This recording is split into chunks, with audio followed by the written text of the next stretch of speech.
Assalamualaikum warahmatullahi wabarakatuh. Selamat sore pemirsa TVRI Jambi dimanapun Anda berada. Senang sekali rasanya saya Roni Yusra dapat kembali hadir menyapa Anda dalam program Rumah Demokrasi. Dan sebagaimana kita ketahui, putaran penyelenggaraan pemilu 2024 terus berjalan. Dan tentunya salah satu tantangan dan juga harapan adalah berkaitan dengan bagaimana peran generasi muda dalam pemilu 2024. Dan untuk membahas hal tersebut telah hadir bersama kita dua narasumber yang nanti akan berdialog dan tentunya juga berdiskusi bersama kita. Telah hadir pertama Bung Zaki Arita, pemuda. Assalamualaikum, selamat sore Ki. Waalaikumsalam Pak. Apa kabar Ki? Alhamdulillah baik. Sehat ya? Sehat. Sehat, lama nggak ketemu kita. Baik, pemirsa telah hadir di studio TVRI Jambi, pengamat sosial yang tentu tidak asing lagi ini. Paling ngetop se-provinsi Jambi. Bung Bahrenudin, Assalamualaikum, selamat sore Bang. Waalaikumsalam warahmatullahi wabarakatuh. Apa kabar? Baik, alhamdulillah. Harus semangat katanya. Harus semangat gitu ya. Masa Pemuda loyo? itu mesti semangat. Sepakat saya. Semua pemuda nggak boleh loyo ya. Iya, dan tentu makanya sore ini kita spesial nih hadir di studio TVRI Jambi, mahasiswa dari Universitas Jambi. Assalamualaikum, selamat sore. Gimana kabarnya, sehat ya?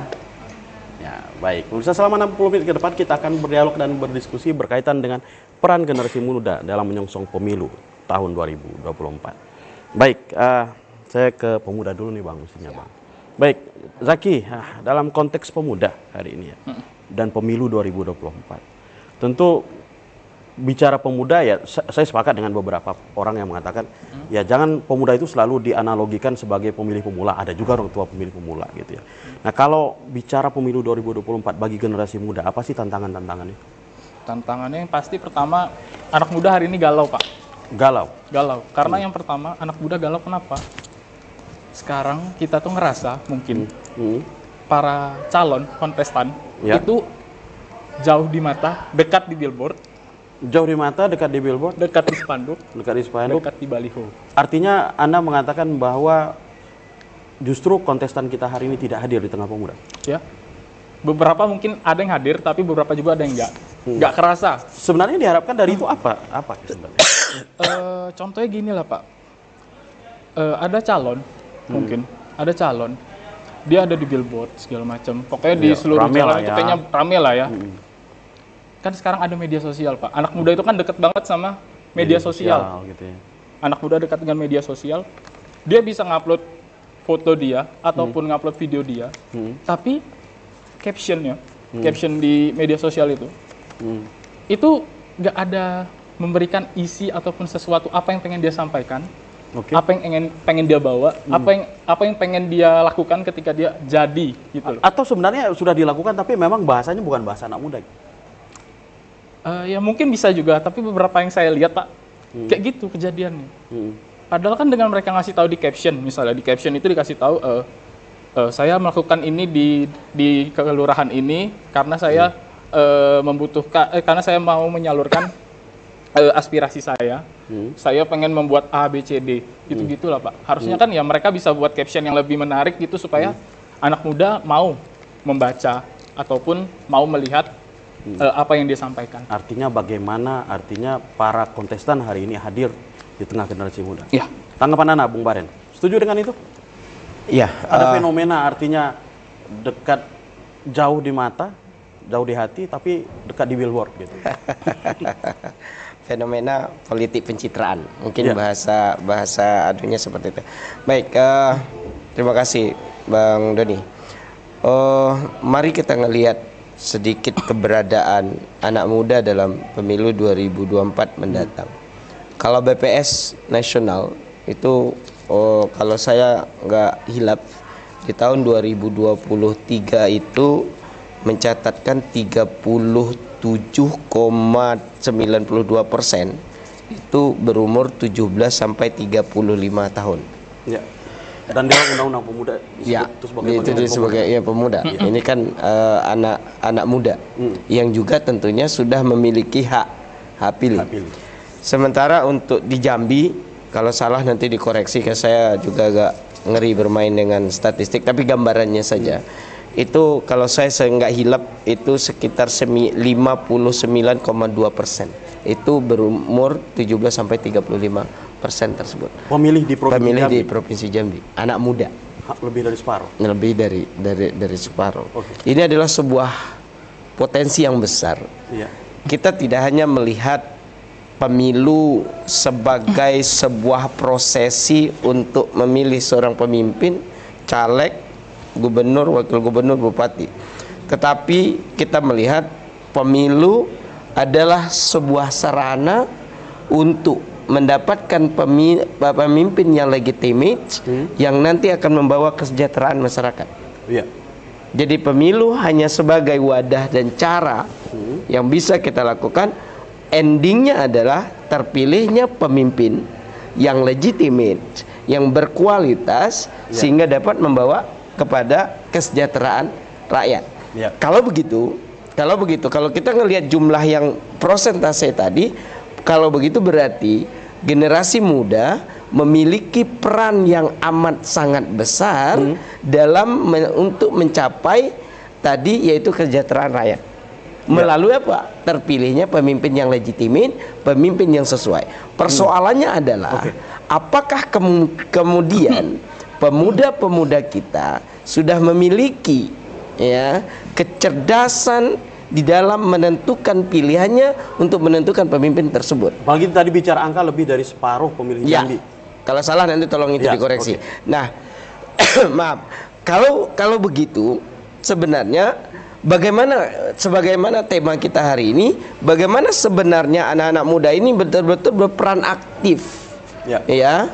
Kalau saya merumuskannya dari dulu saya sudah merumuskannya bahwa untuk pemimpin yang untuk mendapatkan pemimpin berkualitas itu adalah pemilih yang cerdas.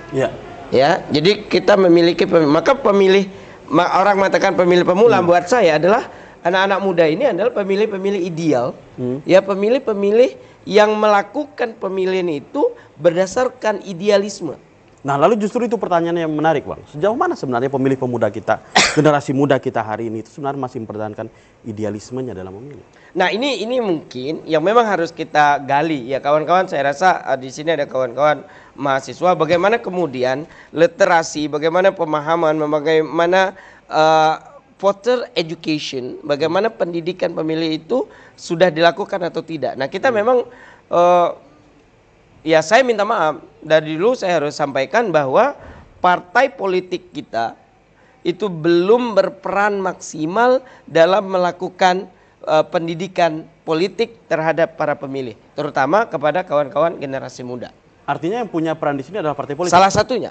Ya, kampus tentu memiliki, kemudian organisasi-organisasi mahasiswa, organisasi ormas dan seterusnya. Ini kan semua ya, termasuk penyelenggara memiliki peran. Tetapi salah satunya sebenarnya adalah partai politik, karena kita sudah mensepakati tidak bisa menjadi pemimpin di negara ini tanpa melalui partai politik. Gak bisa jadi bupati tanpa partai politik.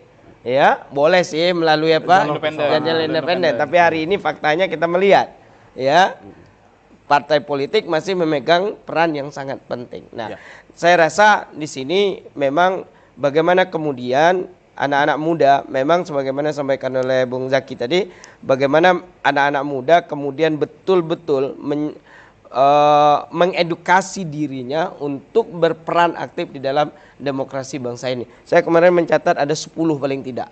Ini saya bacakan 10 ini ya, 10 peran aktif paling tidak ya dalam catatan saya.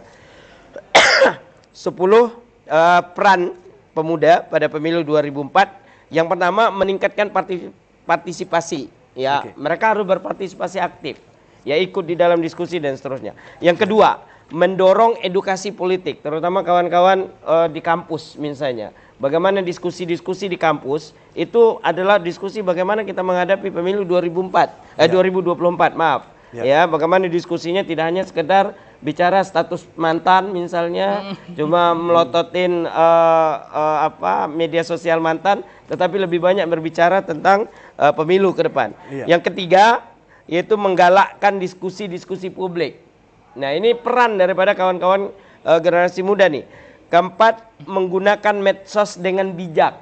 Nah, ini ya terutama 2024 nanti kita akan banyak media sosial, tadi sudah disinggung juga oleh Bung Zaki bagaimana menggunakan media sosial untuk pemilu.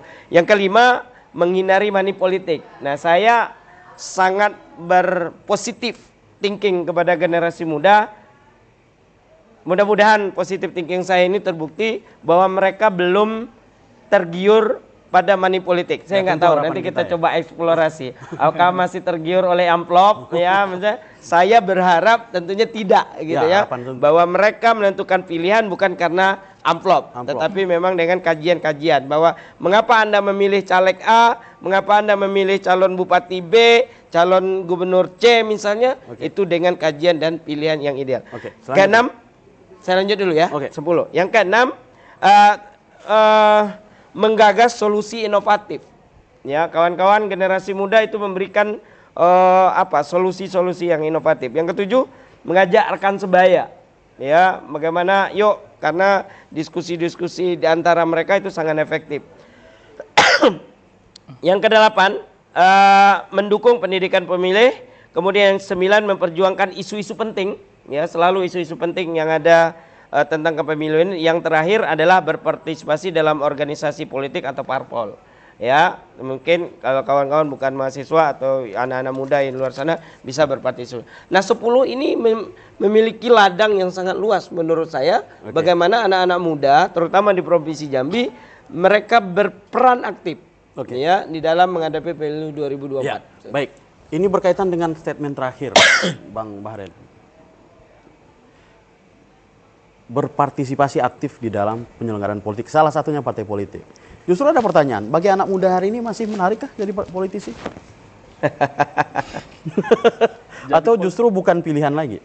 Oh, jadi politisi itu mungkin salah satu hal yang menarik karena yang pertama Pak, kita sebagai anak muda Pak, kita punya ide, gagasan, kita sering diskusi, udah pasti kan? Dan itu yang dijual sebenarnya generasi muda. Iya, kita sering diskusi, udah pasti kan? Apalagi adik-adik yang di kampus, mereka punya organisasi, punya BEM, harusnya mereka bisa menyalurkan ide dan gagasan mereka ke partai politik karena satu-satunya cara menyampaikan untuk membuat sebuah produk kebijakan kita harus melalui partai politik dulu kan Pak? Kita harus masuk ke partai politik baru kita bisa mencalonkan diri entah itu jadi anggota dewan ataupun menjadi kepala daerah.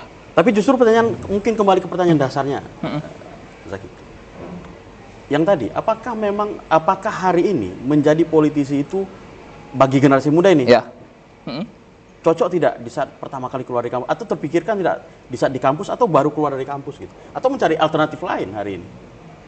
Kalau menurut saya ketika keluar dari kampus, karena kampus itu kan kawah candra di muka. Iya, artinya laboratoriumnya. Iya, gitu ya. Tempat mereka meluangkan pikiran, gagasan mereka. Mereka kan di situ kan berdiskusi, berdistraksi lah dengan diri mereka. Apa yang pengen mereka bawa ke depan, pengen jadi apa mereka ke depan. Kalau mereka istilah sudah melek istilah dengan kebijakan-kebijakan, ya kenapa nggak masuk aja ke partai politik?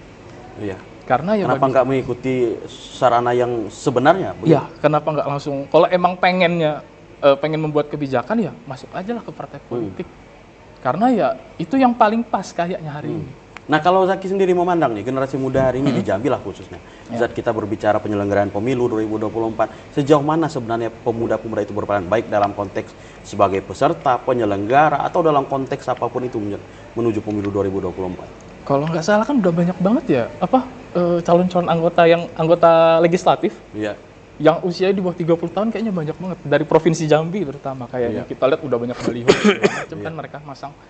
Kalau bagi saya ya itu merupakan sebuah hal yang baik karena yang pertama mungkin saja bisa jadi simbol dari anak-anak muda yang pertama, walaupun kita nggak tahu ya istilahnya apakah mereka bisa mewakili anak muda atau enggak. Aspirasi anak muda tuh belum tahu juga kan kita mereka bisa mewakili atau enggak, tapi setidaknya mereka mau mencoba ada di dalam, mereka mau masuk jadi anggota dewan ya alhamdulillah nggak jadi masalah sih kalau menurut saya, baik itu berarti.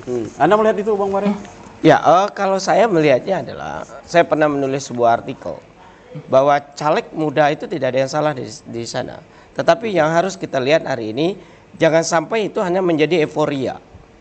Oh, jadi penggembira, Pak. Ya, euforia bahwa menjadi caleg itu sebuah euforia ikut-ikutan daripada ada gawe, artinya berpolitik tanpa ada tujuan. Seperti itu. That's it. Ya, tidak memiliki betul-betul idealisme mengapa saya harus menjadi anggota dewan. Ya. Maaf.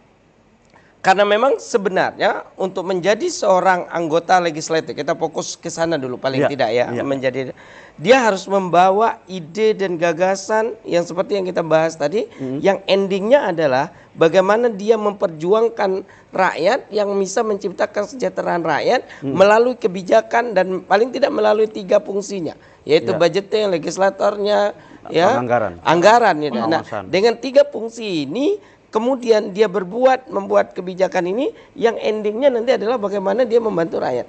Nah, jangan sampai ini lepas. Perlu tidak jika justru yang dibawa juga adalah isu-isu muda juga? Ya di dalamnya tentu, ya di dalamnya tentunya kesejahteraan rakyat, misalnya nanti isu UMKM, bagaimana kita meningkatkan kemudian bisnis, olahraga, menjadi entrepreneur dan seterusnya. Itu adalah bagian-bagian daripada kesejahteraan yang kita inginkan. Isu-isu ini tentu akan digali. Maka dari itu jangan sampai kita hanya melihat tadi misalnya gagah dengan baliho tapi kosong dengan gagasan. Nah ini yang perlu. Maka dari itu kawan-kawan mahasiswa, kemudian kawan-kawan generasi muda yang mungkin tidak langsung terjun, itu berdiri sebagai orang yang kritis, mempertanyakan, yang mengkritisi seorang caleg ini yang dibawa apa, misinya apa sebenarnya gitu.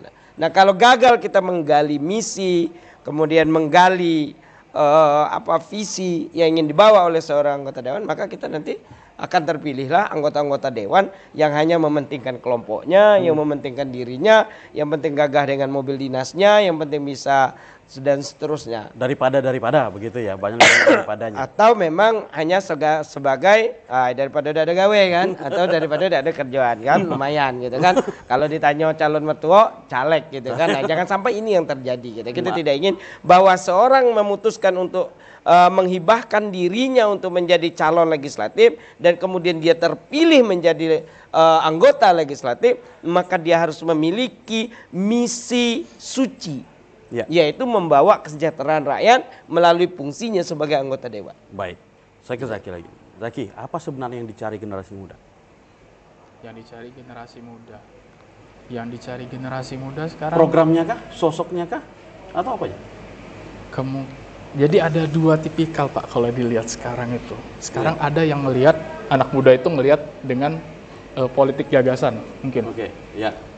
Caleg yang memiliki gagasan, memiliki ide, memiliki wawasan yang luas. Berpengaruh nggak misalnya gagasan itu adalah gagasan milenial gitu ya, ide-ide yang ditawarkan ya ide-ide yang sangat muda banget, apa namanya isu-isu yang diangkat juga isu-isu yang muda banget gitu, ngaruh nggak? Kayaknya mungkin ada beberapa yang ngaruh, ada yang enggak. Kalau menurut saya Pak, karena yang pertama ini kan tergantung perspektif si anak muda juga sekarang. Apakah dia terwakilkan dengan isu itu atau enggak. Mungkin dia enggak terwakilkan dengan isu olahraga, mungkin dia enggak terwakilkan dengan isu UMKM atau entrepreneur. Karena isunya sangat bergantung sebagai apa isu yang dibutuhkan si yang bersangkutan. Yang dibutuhkan sama si anak muda itu. Terus satu lagi ada political content Pak sekarang. Anak muda ada yang milih karena estetiknya foto di media sosial sekarang. Karena itu? Iya, ada Pak. Ada yang bilang kayak gitu. Ada yang bilang karena foto si calon A, fotonya bagus, katanya. Atau kontennya bagus. Atau konten-kontennya bagus gitu. Kan rata-rata calon ini sudah punya popularitas, Pak. Iya. Sudah punya popularitas. Berarti kan yang melihat isi media sosial mereka otomatis banyak, followers mereka banyak. Berarti dengan memiliki popularitas yang tinggi, otomatis karena si anak muda suka, mereka pasti ngebaca dong, Pak. Ataupun nonton. Iya. Berarti kan dia suka. Ya mungkin dia tertarik karena itu bisa juga Pak kalau sekarang, kalau menurut saya. Kalau kebanyakan lebih bicara gagasan atau berbicara tentang estetiknya metode kampanye? Kalau sampai hari ini kayak tetap di gagasan lah. Tetap di gagasan. Iya. Gimana Bang Baren? Artinya kan masih ada space nih. Yang bawa generasi muda hari ini kan berbicara ya sejauh mana sih cara para peserta pemilu ini menggait generasi muda ya dengan artinya bagaimana mereka meng-create pola kampanye mereka, postingan, konten dan sebagainya. Anda menanggapi itu, tapi sebelum Anda jawab kita tahan dulu. Pemirsa jangan kemana-mana karena Rumah Demokrasi akan kembali setelah pesan-pesan berikut ini.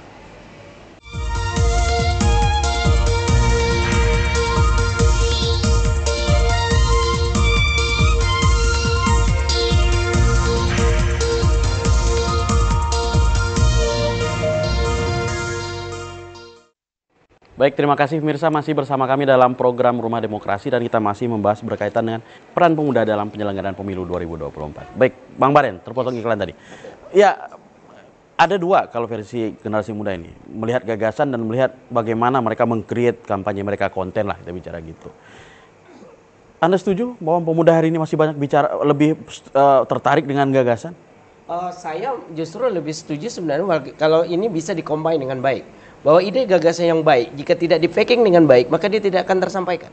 Harusnya begitu? Harusnya begitu. Oke. Maka memang para caleg itu memang harus meng-create, meng-package, mengemas ide dan gagasannya itu sesuai dengan keinginan daripada generasi muda. Dan generasi muda yang baik itu adalah kritis terhadap konten-konten yang diciptakan, apakah itu hanya sebatas pencitraan atau memang itu adalah sebuah idealisme yang ingin disampaikan atau idealisme yang ingin dibawa ke tengah masyarakat.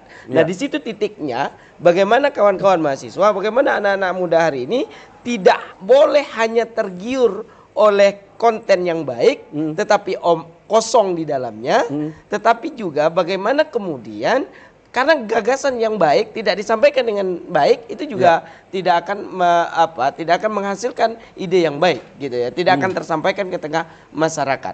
Maka menurut saya karena memang hari ini kita berada di dunia digital, di dunia media sosial, bagaimana media sosial kemudian kita manfaatkan sebagai semaksimal mungkin untuk menyampaikan gagasan dan ide tersebut. Tetapi tidak boleh. Nah itu tadi yaitu hanya sekedar pencitraan. Karena politik pencitraan itu sangat berbahaya karena di dalamnya ada kebohongan.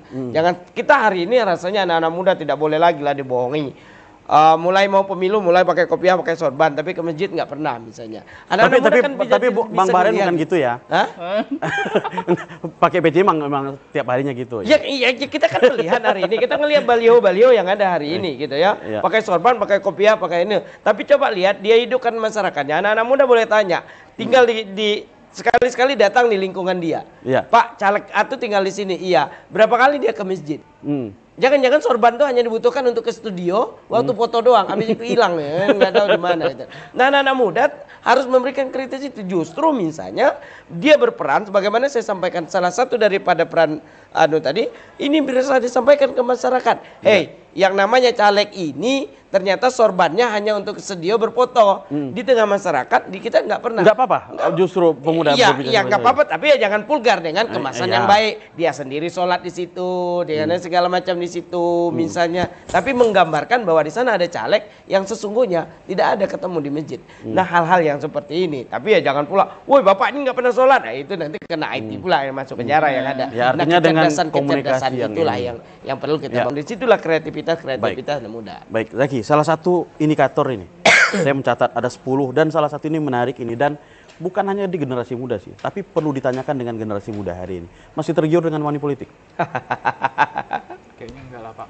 Hah? Kalau money politik mungkin kayaknya yakin ini enggak tergiur lagi money politik generasi muda? Kalau saya sendiri enggak, Pak. Tapi kita bicara segmentasi generasi muda lah. Artinya Zaki merepresentasikan generasi muda hari ini. Merepresentasikan kalau menurut saya ya enggak lah, saya rasa. Apa alasannya sebenarnya? Karena saya rasa ya anak-anak muda hari ini sudah mengerti, tahu mana yang harus mereka pilih, mana yang nggak usah mereka pilih. Dari berbagai macam caleg itu, Pak. Mungkin yang maaf ngomong, yang nggak ada baliho itu mungkin kadang dia cuma modal dengkul aja nih, tapi dia punya gagasan, Pak. Dia nggak nyebar-nyebar sana sini. Dan itu yang dicari generasi muda hari ini. Kalau dia bisa bawa ide, ya artinya bisa bawa ide gagasan tentunya. Iya, kemungkinan ya. Ya seperti itu, Pak, kalau menurut saya. Karena kalau anak muda tergiur dengan money politik, mau dibawa kemana habis ini? Iya, itu dia. Mau dibawa kemana negara ini? Karena ini jangka waktu 5 tahun. Iya. Lama ini, Pak. Iya. Cukup lama bisa dibilang. Selama 5 tahun itu, berarti kan mereka udah beli putus namanya. Beli putus, oh iya? Iya, beli putus kan berarti kan, Pak. Sudah selesai di awal. Dikasih sekian duit. Ya udah untuk 5 tahun ke depan. Untuk 5 tahun ke depan. Kayak iklan tadi lah ya. Kayak iklan tadi. Dia udah beli putus di depan, ya udah nanti ya kalau misalnya si anak muda, Pak, saya mau itu Pak mau minta apa tuh perbaikan jalan ataupun segala macam. Kan sudah kasih kemarin. Kan sudah kasih kemarin. Kan itu persoalannya. Iya. Ya, artinya Anda meyakini bahwa generasi muda hari ini tidak mempan lagi dengan money politik. Nah, menarik Bang. Kalau memang generasi muda hari ini tidak mempan lagi dengan money politik, atau ya ada sih dua pertanyaannya. Apakah hingga nanti bergeser dari generasi muda ke generasi berikutnya, kemudian mereka menjadi tergiur lagi? Atau yang kedua, memang kalau ini merupakan tanda-tanda baik untuk Indonesia ke depan bahwa ya money politik akan lama-kelamaan akan habis dalam penyelenggaraan pemilu. Idealnya begitu, karena memang money politik itu subur, yaitu di tengah masyarakat yang membutuhkan secara ekonomi. Seyogianya begitu. Iya. Ya, misalnya ketika dia kehilangan satu hari tidak bekerja, maka dia akan kehilangan sejumlah uang, katanya. Karena dia harus kehilangan hari pada saat itu. Nah, dengan ada money politik paling tidak untuk mengganti hari itulah ya. Mengganti hari itu 100-200 ribu. Nah, seideal dan seyogianya itu tidak berlaku untuk generasi muda karena mereka berada pada kalangan menengah paling tidak. Anak-anak muda kita hari ini dia mungkin sudah memiliki pekerjaan, dia sudah memiliki jabatan, dia sudah melek politik, dia sudah banyak bergaul dan seterusnya. Seyogianya kita berpositif tadi yang disampaikan oleh anak muda ini, money politik tidak lagi berada. Tetapi menurut saya money politik tidak hanya persoalan ekonomi, tetapi persoalan ways of thinking, tapi persoalan bagaimana merubah paradigma. Ya, karena persoalan money politik itu tidak hanya persoalan saya dapat 100 ribu, tetapi bagaimana kemudian ketika mindsetnya salah, ya bahwa ya tadi sudah disampaikan beli putus dan seterusnya, yang penting dapat duit, yang penting saya dapat persoalan negara ini ya sudah dan seterusnya. Nah, kalau mindset jelek ini yang dibangun, maka money politik akan tetap subur. Ya di sana. Jadi dua hal yang memang harus diperhatikan tentang money politik, tidak hanya persoalan nominal ekonomi, tetapi juga bagaimana anak-anak muda kita diedukasi untuk memiliki paradigma yang baik bahwa money politik tidak hanya persoalan ekonomi, tetapi juga merusak bangsa. Nah, ini yang harus diperhatikan. Nah, tadi Zaki juga sudah bilang nih, berbicara generasi muda hari ini sangat, ya sepakat bahwa mungkin generasi muda hari ini sangat artinya lebih mengedepankan gagasan sih sebenarnya. Tetapi kan tidak sedikit juga yang akhirnya juga tertarik karena konten. Nah, persoalan ini sih pengen kita bahas gitu sebenarnya. Kalau bicara tentang media sosial ya, itu tentu generasi muda banget itu. Dan generasi muda itu mestinya melek, paham dan memahami mana yang hoax, mana yang tidak, mana yang sesuatu konten yang boleh untuk kita ini, mana yang tidak, menyebarkannya juga dengan hati-hati. Ada kekhawatiran tidak untuk generasi muda berkaitan dengan penggunaan kampanye di media sosial pada pemilu 2024? Pasti ada khawatir ya Pak ya, karena yang pertama media sosial ini kan luas jangkauannya. Iya. Salah sedikit dan penyebarannya bisa dalam hitungan detik gitu ya. Karena seperti yang kita ketahui kan katanya kan ada banyak buzzer ataupun segala macam lah ya Pak ya, di media sosial. Dengan banyaknya buzzer itu aja sebenarnya itu kan menjadi sebuah ketakutan bagi orang-orang yang melek akan politik karena mereka bisa mempelintir sebuah narasi, sebuah gagasan ataupun ide secara cepat, masif Pak. Dalam hitungan detik mereka langsung langsung. Jadi menurut saya ya penting bagi kita untuk banyak membaca, penting bagi kita untuk banyak mencari tahu melalui sumber-sumber yang kredibel dan akuntabel. Dan tentu generasi muda hari ini memiliki akses sekali untuk melakukan. Iya, mereka kan udah bisa mengakses internet di mana-mana lah kalau sekarang kayaknya kan. Apalagi mereka juga udah punya banyak bahan bacaan kalau sekarang. Perpustakaan ada di mana-mana, di kampus ada perpustakaan segala macam. Mereka bisa berdiskusi langsung sama para dosen ataupun kakak tingkat mereka ataupun organisasi-organisasi yang ada di kampus. Baik, Bang Baren, peran generasi muda menangkal berita hoax ya menjelang pemilu. Ada dalam beberapa dialog dulu sempat juga kita bahas tentang berita hoax dengan kampanye negatif gitu ya.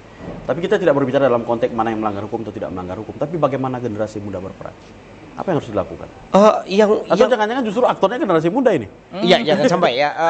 Yang pertama memang mau tidak mau mereka harus memiliki edukasi melek itu tadi, ya literate, ya literasi tentang pengguna media sosial tersebut. Itu tidak ada pilihan.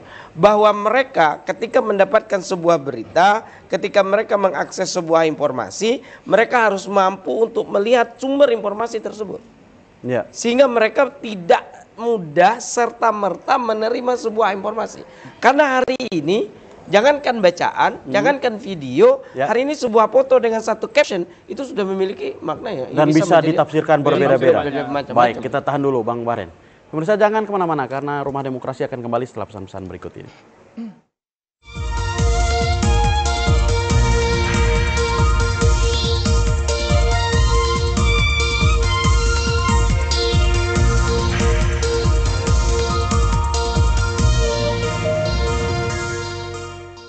Terima kasih pemirsa, masih bersama kami dalam program Rumah Demokrasi, dan seperti biasa pada sesi ketiga ini kami mengundang Anda untuk berpartisipasi bersama kami melalui line telepon 66385, dan bagi Anda yang berada di luar kota Jambi dapat menggunakan kode area 0741666385. Nah, ini langsung ada penelpon nih, kita sambut dulu nih. Halo, Assalamualaikum, selamat sore.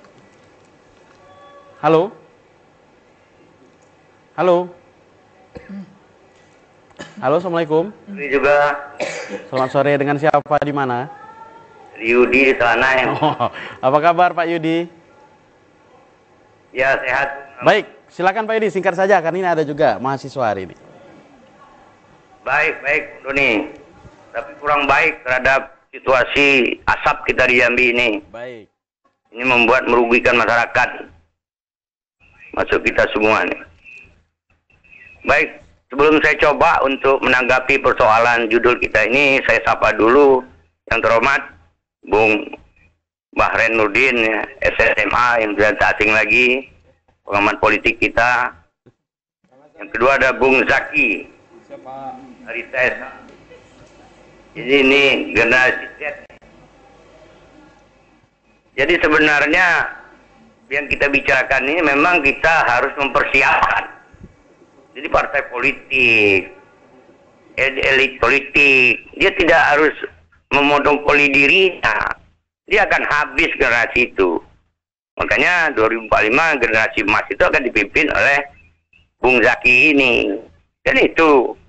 Jadi ini kadang-kadang elit-elit ini egois, kiranya umurnya sampai 1000 tahun. Ini rusaknya demokrasi kita ini. Nah, kembali ke judul kita. Bahwa pemilu 2024 ini tadi sudah dibahas bahwa kurang lebih 50% tuh Bang Marhen, mungkin dikoreksi. Secara nasional itu adalah pemuda. Itu sudah banyak yang mati generasi tua itu. Bayangkan setengah ini akan memilih. Sementara dia jati dirinya belum tahu tuh. Nol.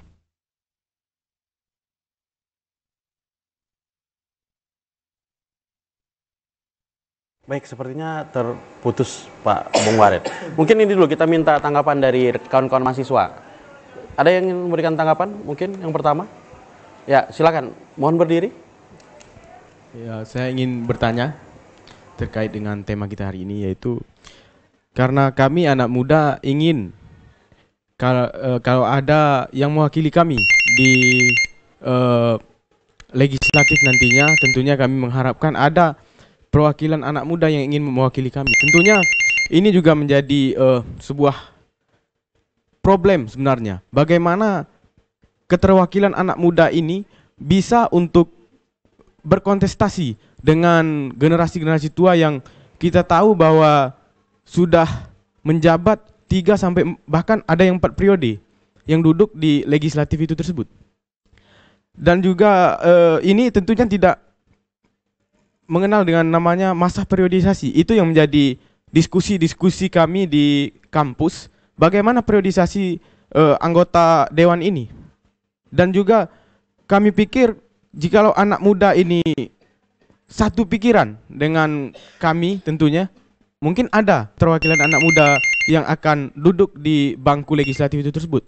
Dan juga yang kedua pertanyaan saya adalah bagaimana kita atau kami semua ini ingin tahu bahwa apa benar begitu si caleg ini mewakili aspirasi-aspirasi rakyat, dan tentunya kalau aspirasi-aspirasi tersebut tidak sejalan dengan kebijakan partai, maka si caleg ini agak terkesan takut dengan internal partai tersebut. Maka keberpihakan caleg ini banyak di internal partai politik dibandingkan dengan mewakili aspirasi-aspirasi rakyat. Jadi pertanyaannya adalah bagaimana kita bisa melihat caleg yang benar-benar ingin mewakili aspirasi rakyat tanpa takut dengan internal partai tersebut. Terima kasih. Mungkin kita tampung dulu ya, Bung Bahren ya dan Bung Zaki. Mungkin Billy. Baik, silakan satu lagi. Satu pertanyaan saja. Oke, izin saya ingin bertanya bagaimana kita pemula ya, ini dapat menyaring dan merespon informasi atau berita survei dengan kritis. Yang dimana kita ketahui bahwa banyak media digital digunakan demi kepentingan kampanye dan isu politik. Jadi apakah ada saran untuk pemilih pemula ini dalam menyaring berita tersebut di era digital ini? Karena banyak informasi yang muncul di timeline medsos justru berisi hoax atau disalah informasikan. Dan bagaimana dari Bapak untuk kita agar bisa lebih selektif dalam memilih calon pemimpin nanti? Baik. Terakhir dari mahasiswa. Mungkin setelah ini kalau masih ada penelpon kita akan sapa penelpon. Baik, terima kasih atas kesempatannya. Di sini saya izin bertanya, kita sebagai generasi muda dan sebagai pemilih muda yang nantinya akan memilih di tahun 2024 ya Pak, mengingat minimnya pengetahuan kami mengenai pemilu, bagaimana indikator kami sebagai generasi muda memilih calon pemimpin yang sesuai dengan harapan kami dan masyarakat sekitar. Lalu karena yang seperti yang kita lihat, calon pemimpin lebih banyak menampakkan latar belakang yang baik-baik saja dan kita tidak mengetahui karakter yang sebenarnya. Terima kasih Pak. Terima kasih. Mungkin Bang Bahren boleh langsung ditanggapi dulu beberapa pertanyaan ini secara ini. Yang pertama Pak Yudi tadi ya, karena memang sudah disampaikan tadi, agaknya kita memang sepakat bahwa kita memiliki tugas dan tanggung jawab bagaimana regenerasi itu berjalan dengan baik ya, terutama di partai sebenarnya. Di partai sendiri sebenarnya harus memiliki regenerasi yang baik di dalam kepengurusan, kemudian menentukan caleg dan seterusnya. Ini memiliki peran yang besar. Nah, dari Adinda Billy tadi, saya rasa jawabannya sangat sederhana. The ball is yours. Ya, mata pilih itu sekarang ada pada Anda kok. Ya, Anda yang menentukan mau ada orang muda duduk di sana. Tadi sudah disampaikan oleh Bung Zaki bahwa hari ini itu banyak tuh anak-anak muda yang mencalonkan diri. Sekarang kawan-kawan memiliki hak pilih, memiliki kewajiban untuk memilih. Nah, sekarang the ball is yours. Ya, bagaimana Anda menentukan anak-anak muda yang masang baliho hari ini? Apakah anak-anak muda yang pakai baliho hari ini, yang tampil ke kaca ini, mewakili daripada keinginan kawan-kawan? Tapi juga jangan asal muda juga kan begitu. Itu kan kembalinya kepada mereka. Bagaimana menentukan isinya. Jangan package-nya doang bagus, tetapi isinya kosong. Nah, disinilah tugas kawan-kawan mahasiswa, tugas anak-anak muda untuk menelanjangi dalam tanda kutip siapa orangnya ini. Nah, ini sekaligus menjawab pertanyaan yang terakhir tadi. Maka hari ini saya juga di dalam beberapa kesempatan itu juga cukup kecewa dengan kawan-kawan mahasiswa karena hari ini bacaannya itu kurang. Ya, jangan sampai lagi mahasiswa mengatakan bahwa pengetahuan kami minim. Gak boleh mahasiswa mengatakan pengetahuannya minim, karena harus baca lebih banyak. Sekarang saya tanya kawan-kawan aktivis mahasiswa, baca buku pergerakan apa hari ini? Jangan-jangan cuma scroll up, scroll down, itu dari pagi sampai maghrib. Ya, tanpa ada bacaan yang baik. Karena semestinya yang punya literasi yang lebih banyak justru generasi seyogianya muda. Karena mereka generasi muda, terutama kawan-kawan mahasiswa, berdiri paling depan untuk memberikan pemahaman kepada masyarakat. Seandainya Anda pulang ke kampung, saya yakin ini anak-anak kampung, karena wajah-wajah kampungnya masih nampak gitu ya. Ada beberapa lah. Itu pasti di kampung akan ditanya, ini ada caleg ini, kita harus milih siapa nih? Apakah Anda hanya karena saya kenal karena ini? Tetapi seyogianya anak-anak muda, kawan-kawan yang pakai alma mater pulang ke kampung memberikan pendidikan politik kepada masyarakat. Kita akan memilih ini karena ini, dia akan bawa ini dan seterusnya. Tapi ilmu pengetahuan itu sudah didapat. Itu yang dimaksud dengan literasi. Maka dikembalikan jawaban umum saya kepada kawan-kawan tadi, termasuk hoax tadi. Anda harus memiliki literasi yang baik, bagaimana menelusuri sebuah informasi kepada akarnya. Tidak boleh, minimal, saya katakan kepada kawan-kawan mahasiswa, minimal Anda 3 stage, 3 layer. Ketika Anda mendapatkan sebuah foto atau berita, itu Anda minimal 3. Ini beritanya dari mana? Asalnya dari mana? Lihat satu layernya, asalnya di sini, lihat layer yang kedua. konfirmasi dengan media-media yang lain. Itu disebut dengan literasi. Literasi. Baik, Zaki menanggapi tanggapan dari penelpon dan juga dari mahasiswa, apa yang bisa Anda tanggapi? Kalau dari anak muda pengen diwakili anak muda duduk di parlemen. Sebenarnya anak muda tuh memang pengen diwakili anak muda itu harga mati sih. Ya, bisa. Karena yang pertama kayak gini, anak muda pengen diwakili parlemen kan, istilah katanya. Ya, bagaimana jika misalnya ada generasi yang tidak muda tapi membawa aspirasi anak muda? Ya kenapa nggak kita coba? Kita kupas dulu Pak. Yang pertama sekarang kan ini lagi hangat-hangatnya mereka pengen tampil lah ya, istilahnya para calon ini. Kalian sebagai anak muda bisa ngundang yang pertama. Kita bisa ngundang nih si calon-calon, kita bedah segala macam. Apalagi kan banyak juga senior-senior mereka yang di organisasi ataupun apa ikut di kontestasi tahun 2024. Ya. Tapi konteksnya kita bukan mempolitisir itu kan, begitu ya? Betul. Kita mencari tahu apa sih yang pengen abang bawa, apa sih yang pengen kakak bawa gitu loh. Karena kami pengen diwakilkan, kami pengen ada suara-suara kami didengar di sana gitu loh. Karena ini juga sedikit out of context Pak. Saya juga merasa kadang parpol itu membuat anak muda itu cuma sebagai kotel efek. Efek ekor jas aja. Apakah mereka cuma pengen menjadikan ini sebagai bahan kampanye? Apakah mereka cuma ingin memanfaatkan pemilih muda yang besar banget suaranya kali ini? Dan kemudian mempackage ininya semudah ini? Ya, semudah mungkin ya. Jadi kalau saran saya mungkin bisa diundang si calon ini. Terus menanggapi masalah hoax. Hoax. Ini kan masalahnya kayaknya agak, kita bisa membedah berkali-kali. Istilah kita punya banyak media hari ini, entah itu media A, B, C yang kredibel banget ya kan kita bisa cek lah dari situ. Dan itu harus dilakukan generasi muda ke depan. Baik. Saya menarik tadi Bang Baren dari beberapa hal dari 10 hal yang Anda bahas tadi. Bicara generasi muda dan ini ada kaitan sih dengan tanggapan rekan-rekan mahasiswa juga tadi. Berbicara bagaimana sejauh mana generasi muda hari ini itu kemudian berbicara tentang isu-isu terkini dan kemudian berbicara isu terkini kan artinya berbicara ke dalam untuk si generasi mudanya. Termasuk juga di saat berbicara keluar, di saat mereka berbicara tentang membangun diskusi dan edukasi, itu kan berbicara keluar. Justru sebenarnya apakah justru indikator ini muncul karena Anda melihat ini tidak berjalan lagi dengan generasi muda kita hari ini? Ya, kita harus mengakui bahwa generasi muda atau generasi Z, X dan seterusnya, mereka adalah generasi milenial. Salah satu sifat daripada generasi-generasi ini, mereka serba instan. Mau baca berita instan. Saya coba berani tanya nih kawan-kawan mahasiswa, itu berapa banyak yang berani untuk membaca sebuah berita secara komprehensif? Saya rasa enggak. Paling 2 kali scroll berita itu, paragraf pertama, paragraf kedua, ketiga, keempat hilang. Iya kan? Coba yang senyum-senyum pasti iya gitu ya. Nah, khawatirnya berita-berita yang tidak dibaca secara penuh, yang tidak dibaca secara komprehensif, dia akan bias dan akan menjadi kemudian bias gitu. Nah, inilah yang kita khawatirkan. Nah, maka dari itu memang kemudian bagaimana kawan-kawan generasi muda ini harus juga menyerahkan dirinya atau mengedukasi dirinya untuk literate ya. Jadi media sosial itu tidak hanya sekedar komunikasi tetapi juga edukasi gitu.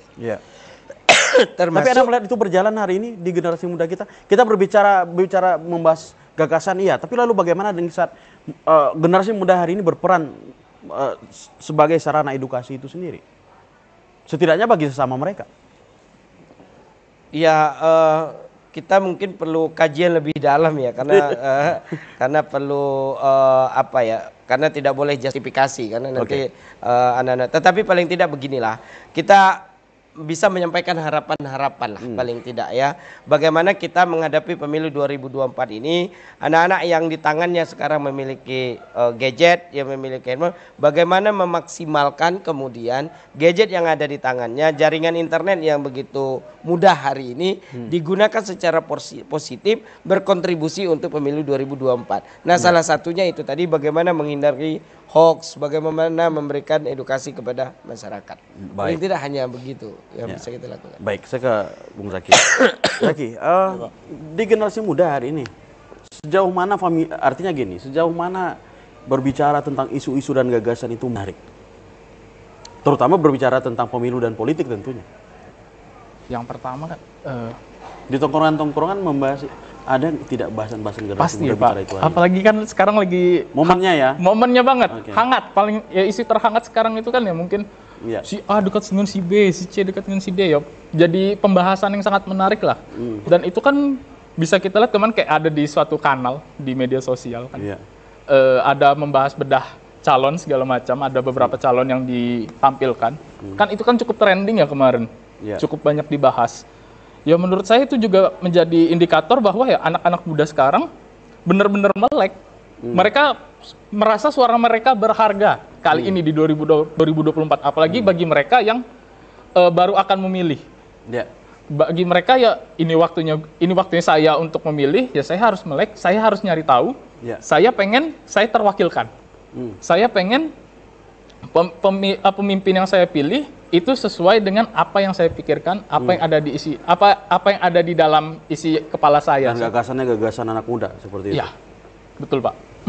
Tapi di saat itu juga berbicara tentang tadi Bung Baren artinya tadi berstatement ini perlu kita kaji. Tapi menurut generasi muda ini, sejauh mana hari ini generasi muda berperan mengedukasi justru yang lain? Mengedukasi yang lain. Kalau berbicara tentang gagasan kan berbicara ke dalam dia. Ya. Tapi di saat beredukasi, mengedukasi, itu berbicara bagaimana generasi muda itu kemudian mengambil peran aktif kepada masyarakat. Pemuda mengedukasi sesama. Oke, setidaknya sesama. Sesama. Yang pertama mungkin kan banyak yang ngerti. Kita mungkin ngerti. Kita mulai istilah mensosialisasikan ya. Kita memilih itu dengan cara indikatornya kita harus tahu visi misinya apa. Ya. Dia mau bawa apa? Dia mau duduk di komisi mana?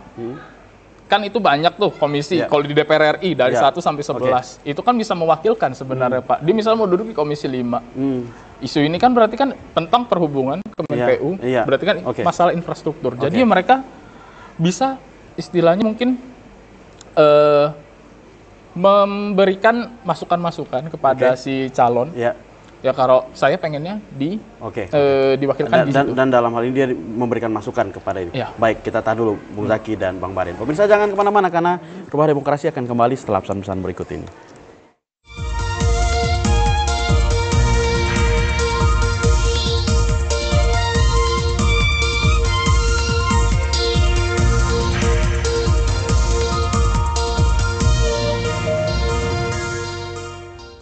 Baik, terima kasih pemirsa masih bersama kami dalam program Rumah Demokrasi dan tentunya kita menyadari masih banyak masukan dan juga tanggapan dari masyarakat dalam program kita hari ini. Tapi berhubungan dengan keterbatasan waktu. Silakan Bung Baren menutup acara kita hari ini. Baik, sesuai dengan tema kita hari ini, kita meyakini dan berpositif thinking bahwa generasi muda kita memiliki peran yang sangat besar terhadap generasi ini. Dan estafet kepemimpinan bangsa ini mau tidak mau, suka atau tidak suka, akan jatuh kepada generasi muda hari ini.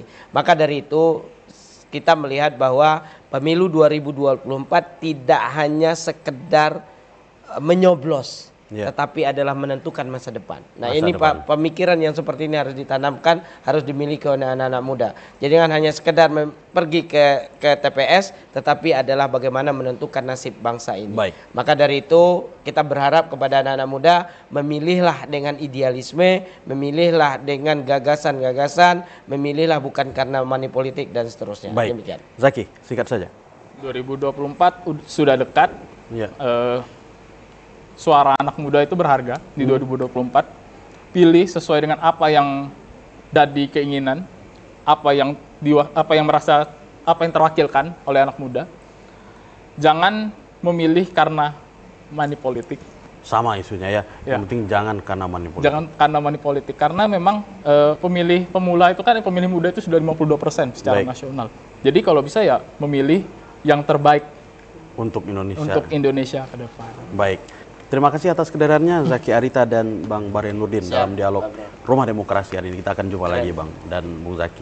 Pemirsa jangan, dan tentunya kita telah sampai di akhir acara kita hari ini dan tentunya terima kasih atas kesediaan Anda untuk menyaksikan tayangan kita hari ini dan kita jumpa lagi dalam dialog Rumah Demokrasi minggu depan. Assalamualaikum warahmatullahi wabarakatuh.